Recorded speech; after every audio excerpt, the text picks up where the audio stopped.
Right now, you're understanding these words instantly, without effort, using a skill your brain finished building before you could even remember learning it. Now imagine growing up with almost none of that. No language, no human company, just mountains, animals, and silence for 12 years straight. This isn't a folk tale. It happened in Spain in the mid-1950s, and the boy at the center of it is still alive today. So what actually happens to a human mind raised almost entirely outside human contact? His name is Marcos Rodríguez Pantoja.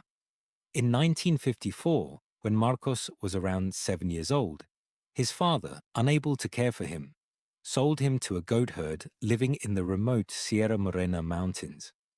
For a while, the old man taught him to survive alone in the wilderness. Then the goat herd died, and Marcos, still a child, was left completely by himself.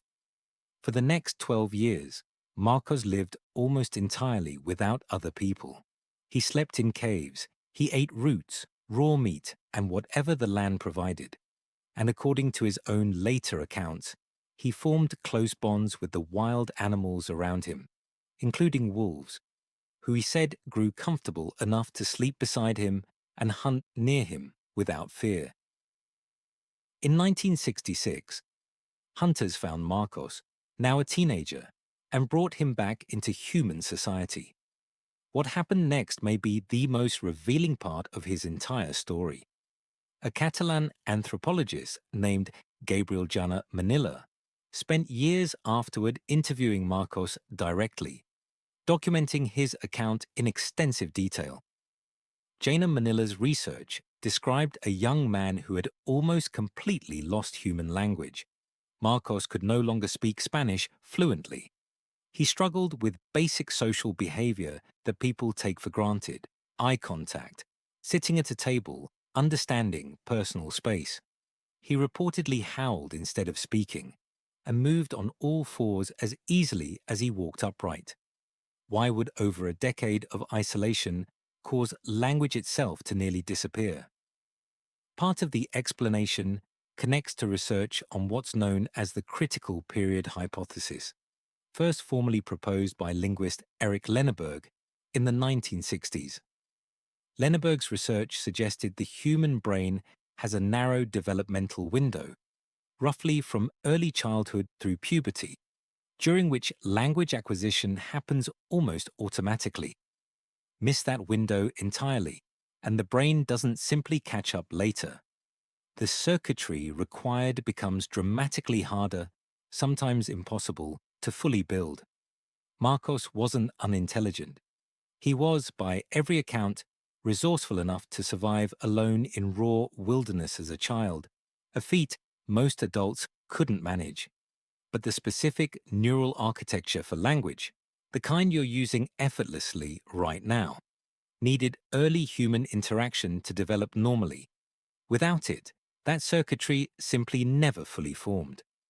Researcher Michael Newton, who has spent years studying documented feral child cases across multiple countries, including Marcos's, found a pattern repeating again and again. These children weren't broken or lesser.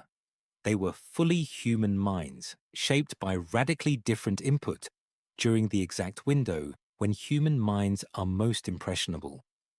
Give a developing brain wolves and silence instead of language and faces, and it will faithfully build itself around exactly that.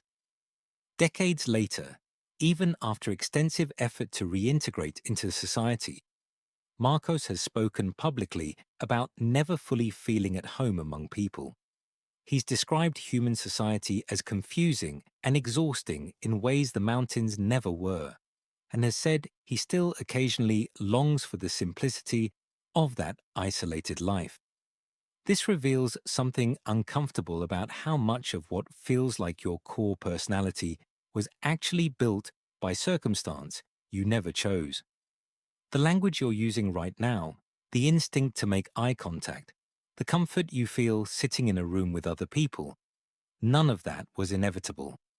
It was constructed piece by piece, during a narrow window in early childhood, By every conversation, every face, every small human interaction, you likely don't even remember.